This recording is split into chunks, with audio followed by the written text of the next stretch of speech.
My name is Jan-Niklas Wortmann. I'm developer advocate at JetBrains and Google developer expert for Angular. Using images in your Angular app seems pretty straightforward, right?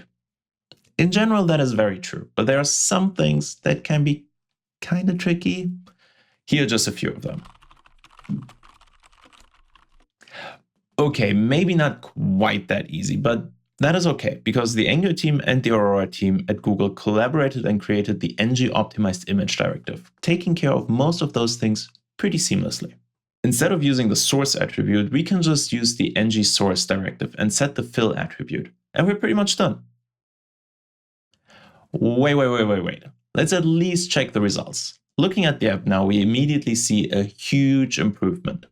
When working with a CDN, you can also configure a loader. Angular ships loaders for several CDNs like Cloudflare, Netlify, Cloudinary, and many more.